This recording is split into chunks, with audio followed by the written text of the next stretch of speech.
topic today is, what are you good at? And it's really based on our book, The 12 Universal Laws of Success. And I guess if there was a statement of where does it come from, there's a statement on page 47. And it says this: imagine yourself to be a great artist, capable of creating a magnificent masterpiece. In addition to being the creator, the artist, you are also the work of art created, the masterpiece. You can recreate yourself through changing your self-image to that of the person you really want to be. Now that's a powerful statement, folks. You have the capacity to change your life.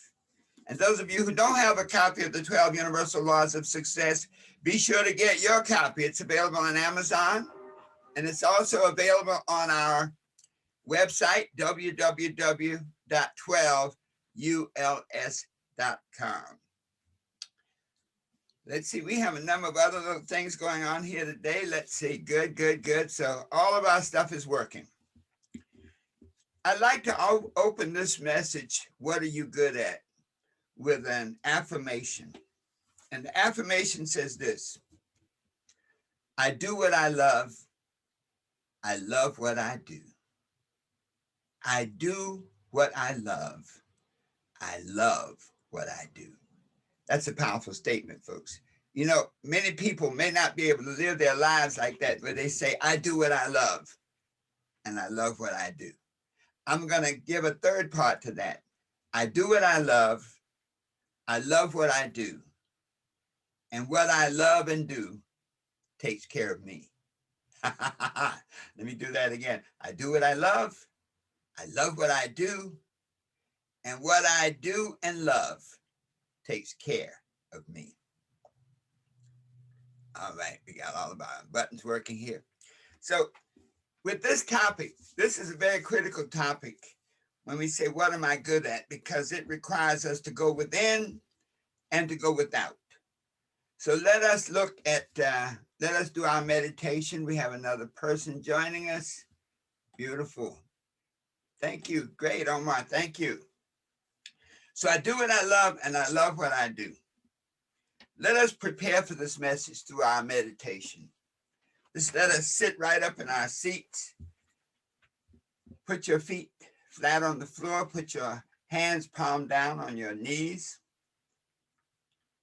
Close your outer eyes. Open your inner eyes. Take a deep breath. Hold it. Let it out slowly. Take a deep breath. Hold it. Let it out slowly.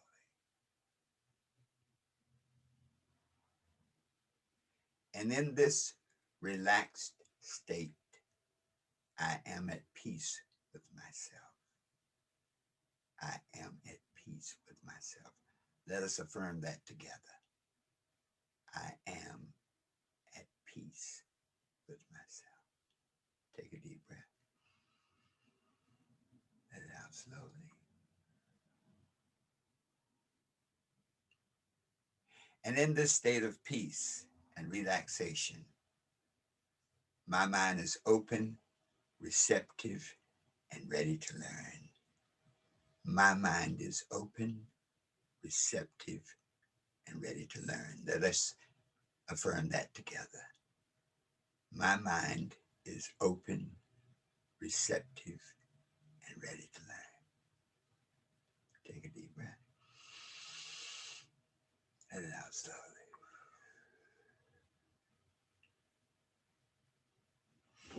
And so it is. Wow. Okay. I love this topic because right now we're coming out of this, this transformational experience. We called it a pandemic, about whatever name. We're coming out of this transformational experience. And I know that many of us ask ourselves, where do I go from here? What do I do next? What am I supposed to do next?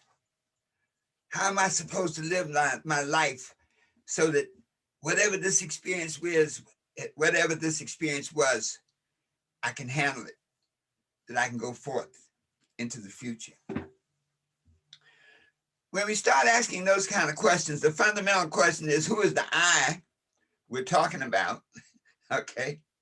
And this I that we're talking about, we need to get a better understanding, a better relationship with this I, so that we can be in a position to create the new I that can handle all things coming to us in the most efficient, effective manner.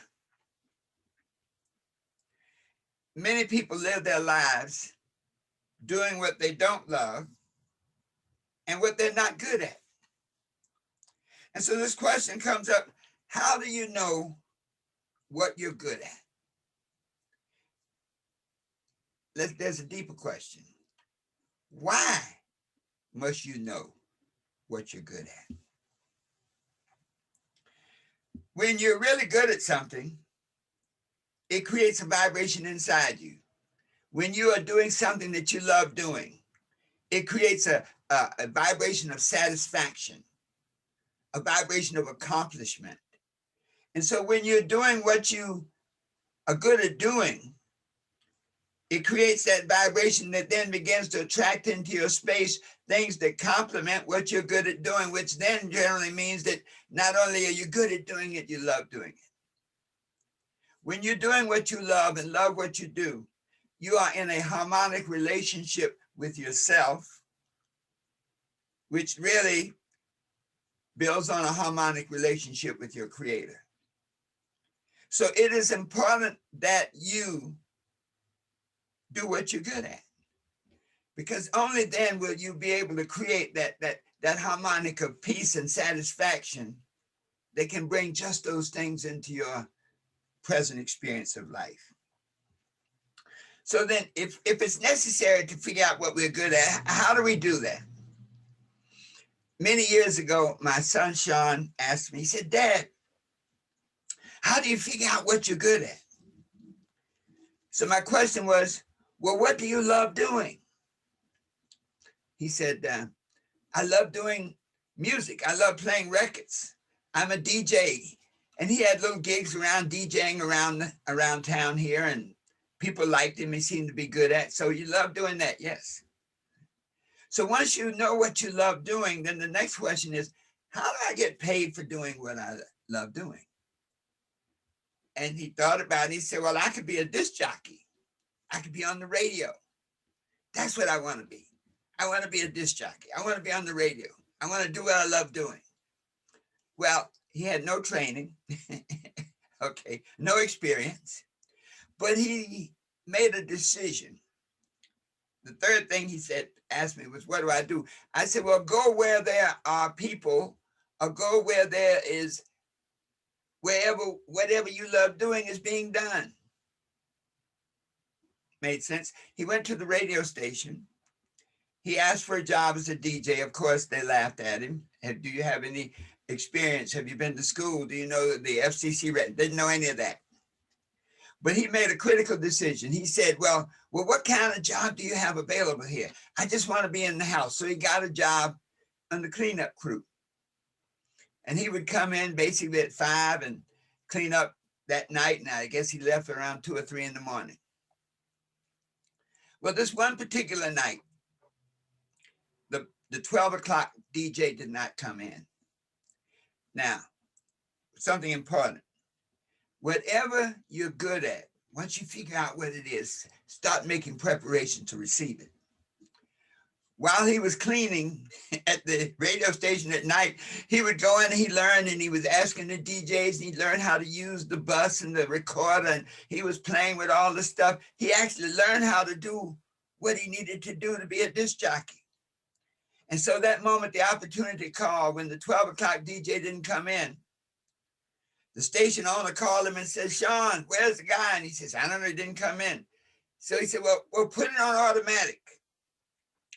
Well, Sean, instead of putting it on automatic, he knew what to do. He hit that button and he said, good evening, ladies and gentlemen.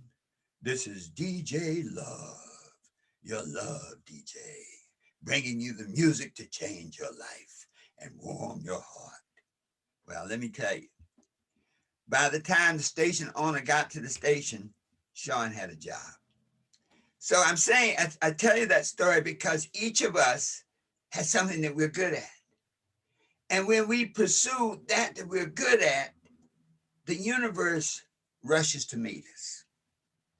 So if that is the payoff, if the idea is that once you're doing what you're good at, once you love what you're doing, then you create a harmonic relationship with yourself and with your source that causes the universe to bring you the blessings, that causes the universe to bring you unlimited abundance. Whatever you desire, it will come to you. So how do you determine what you're good at? Number one, to know that you're good at something. You see, the universe is created for a purpose. God does not create any junk. So the fact that you're alive means that you were created for a purpose to do something. My friend Les Brown always says the greatness within you. The fact that you were created means there's a greatness within you, a destiny within you, a vibration within you that you are supposed to live out. And so if you don't see it right now, coming out of this pandemic, whatever situation you're in, you may not see the greatness within you, but step one is to know that it is there. To know that you're good at something. Circumstances and situations may have clouded your judgment so much that you can't see it right now. But if you know that it's there, then the principle of awareness is key. Seek, and you shall find.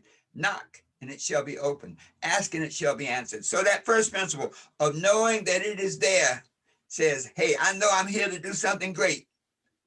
I'm going to find what it is. Number two, to realize that living is a skill. Life is about growth. And growth is about awareness and understanding. So the more we grow, the greater our level of awareness, the more we know. The more we know, the more we want to know. And that continuous process of life is a continuous process of growth. We often say that breath is the evidence of life. I say growth is the evidence of life. So how do you grow? Well, that second point is to realize that living is a skill. That anything you need to know to get to that person that you want to be, anything that you need to know to learn what you're good at is available to you. You can learn it, you can practice it and master it. Be aware that there are different types of skills. You know, we live in a very materialistic world sometimes. And we think so much of, you might say, hard skills. If you say living is a skill, and if I need to learn certain things to learn what I'm good at, sometimes we focus on what we call hard skills. You know, skills that you can touch. You're a great cook. One day you manifest and create that vibration, you go from being a great cook to being a great restaurant owner. If you really magnify that vibration to being that your goal is to not only be good at it, but to be good at it for the world, then you may become the owner of a chain of restaurants.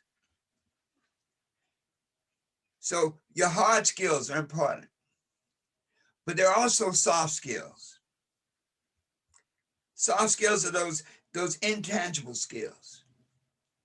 It may be that your greatest skill is listening. You know, there are people, you know, I guess they're therapists. There are people who listen so well.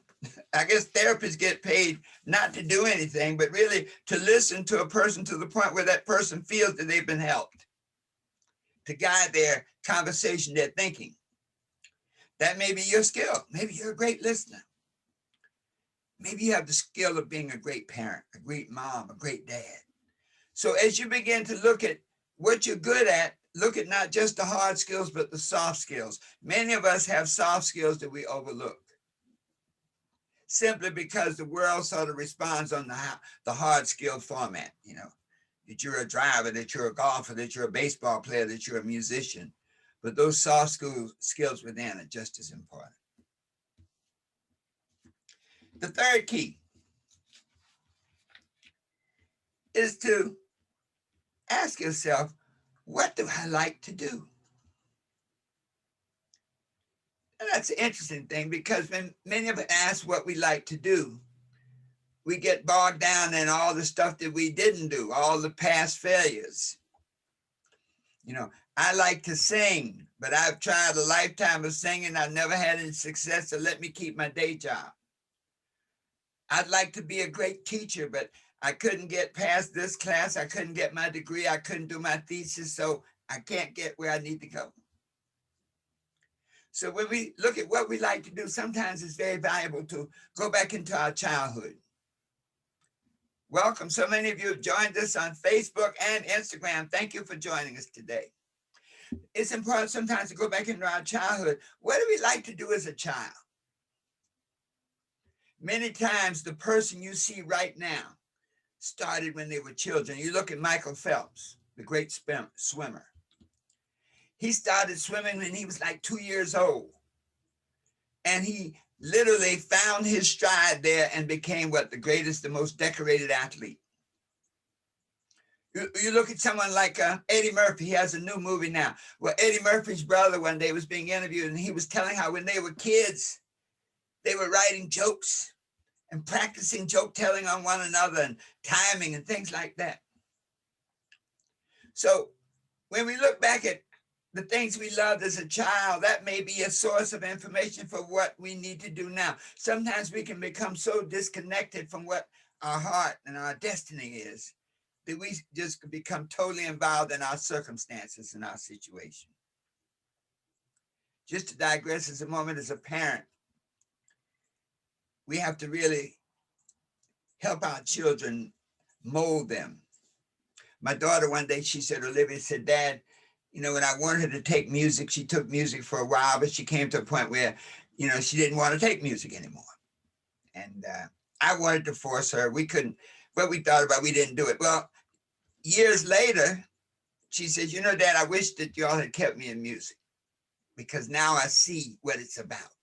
So many times as parents, we have to really take that active role to help prepare that foundation for our kids. We know possibly what's good for them. There are negatives about it. Sometimes we try to live our lives through our children, but really take a serious look at it. When you look at your child and you see their talents, you see their potential, that may be your soft skill. Let me provide that foundation for my children to flourish and grow. Fourth key, what would you do for free? We get so involved with the materialism of life that we forget what we would do for free. Think about this. Let's ask you a question. What would you do for free? I happen to like gardening. Sandra loves gardening. So Sandra will spend more hours in the garden than she would on a job. What would you do for free? Many of you are in a life of service, and you look forward to doing things that benefit others. So answer those questions. What would you do for free?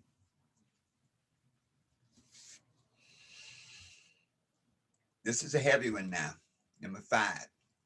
What would you do for others?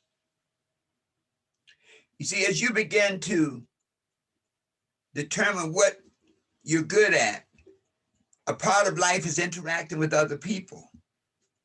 So what would you do for others? Are you patient?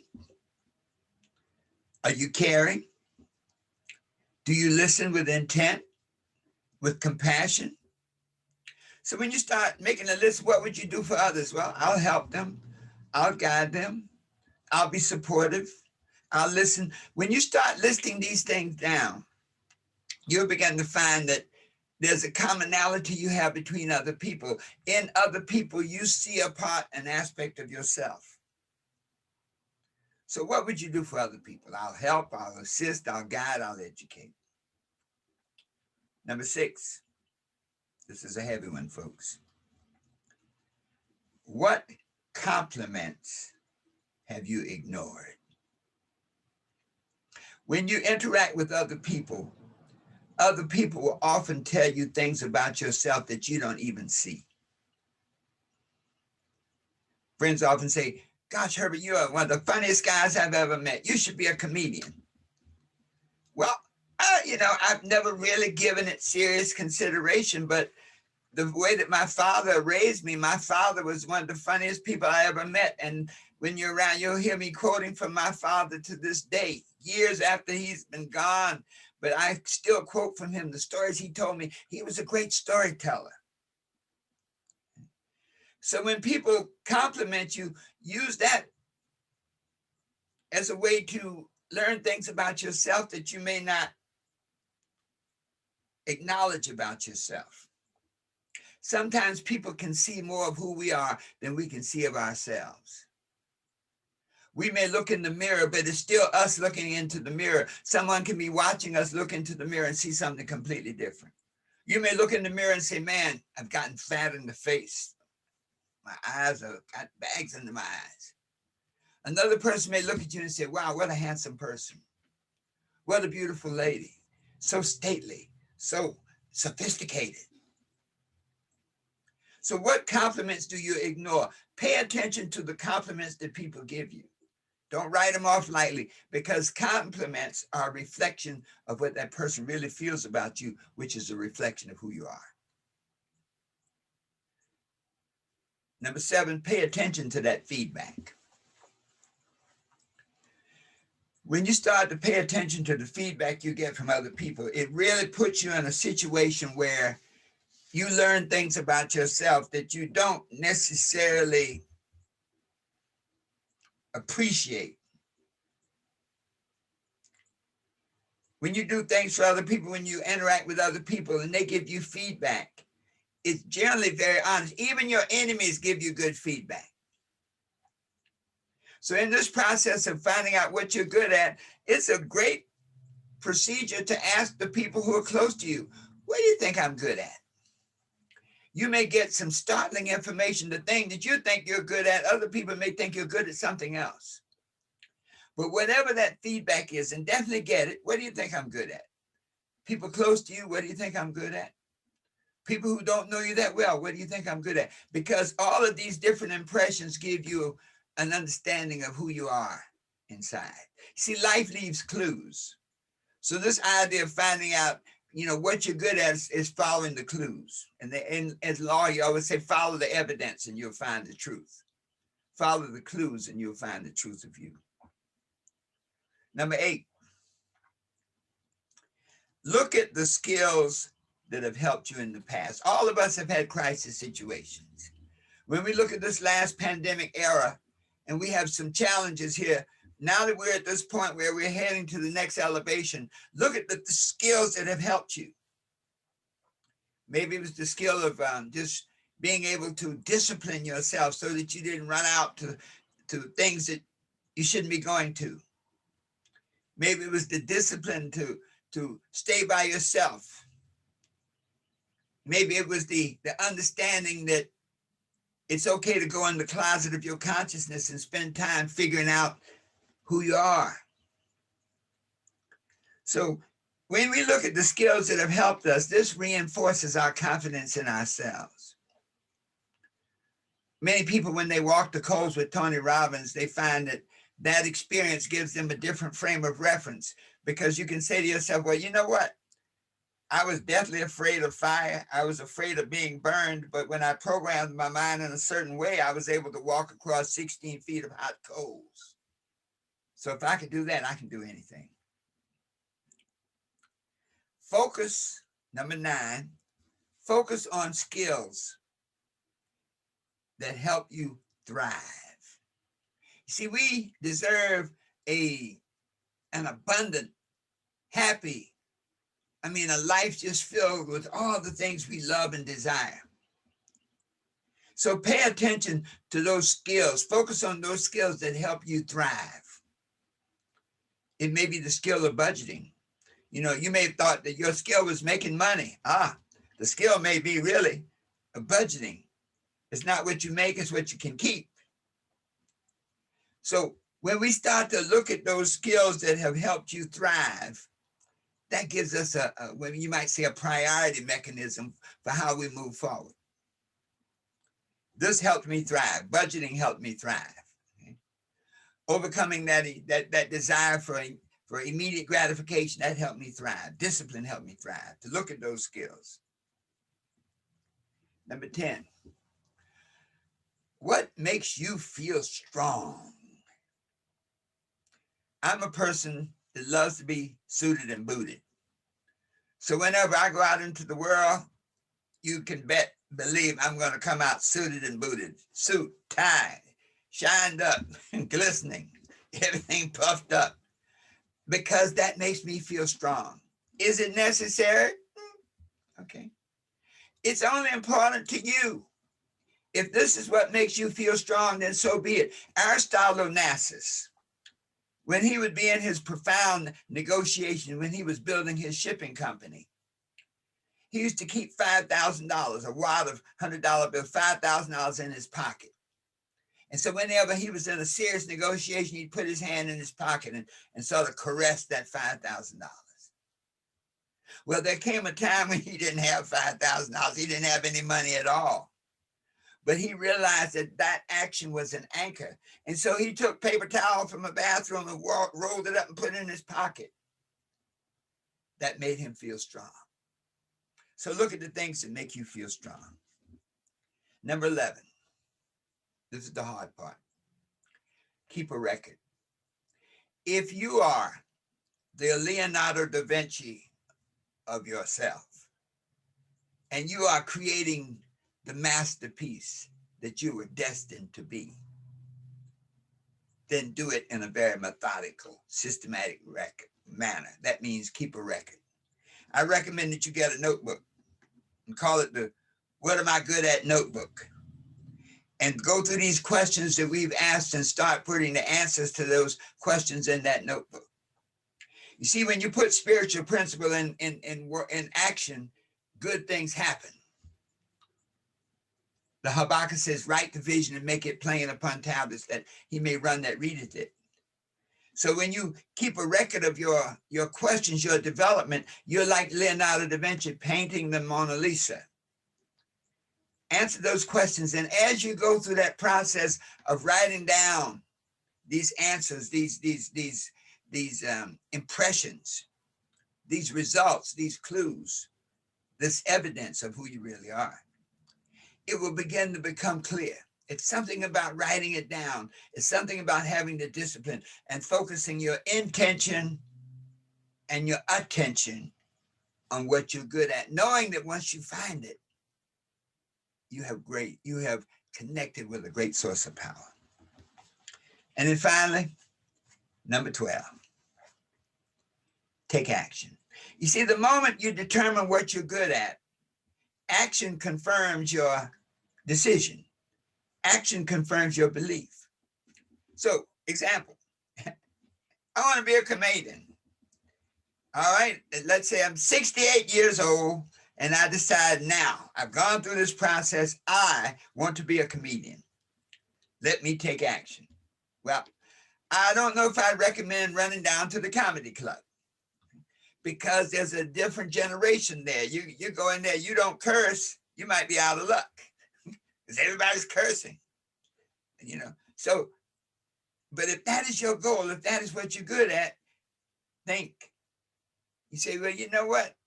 This is what I want to do. Let me go somewhere where it's important, where I'll be appreciated. Hey, there are tons of senior citizens. The baby boomers are like one of the largest portions of our population. There are tons of senior citizens, senior events, senior venues. So say, I want to be a comedian, but let me take myself into a venue where I may be appreciated. You see what I'm saying? You can create a whole new career for yourself. When you take action, take intelligent action. It's never too late. That's the key point. You see, the idea that it's too late for us to go for our dreams is an internal negation of our potential. So, This day, you have taken steps to determine what you're good at. You know that you're good at something. You know that living is a skill and you have the ability to learn, practice, and master whatever you need.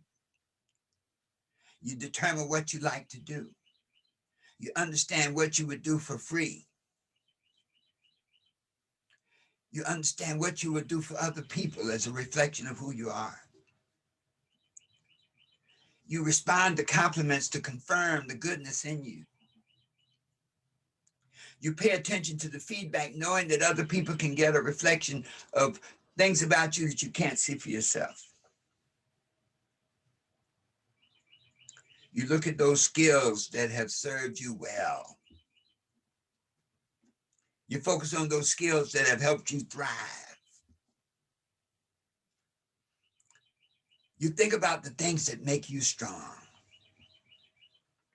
And as you write them and keep a record, you'll begin to create that masterpiece of who you really are, of who you were created to be.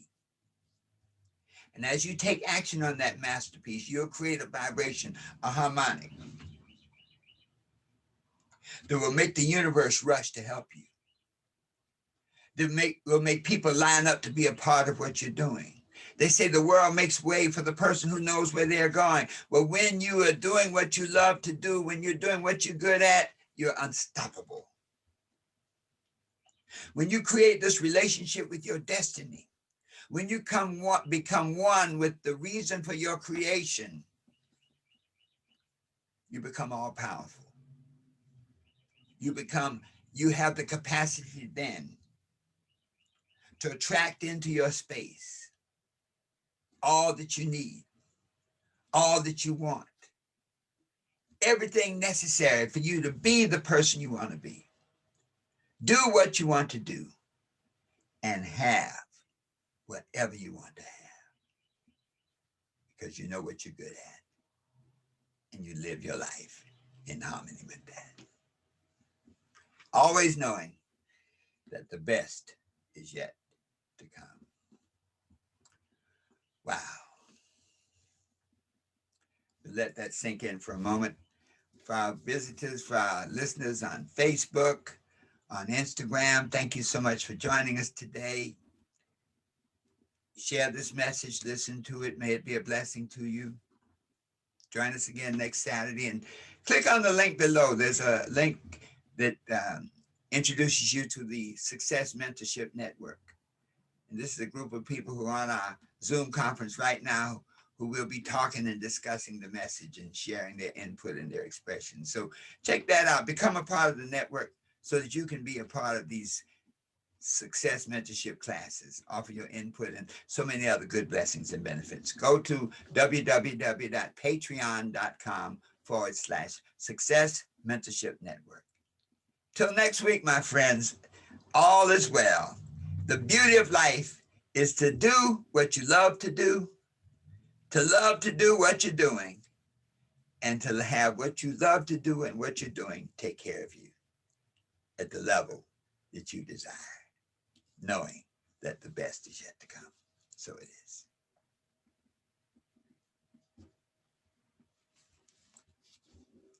Those of you on, stay on the Zoom and we will have our conversation.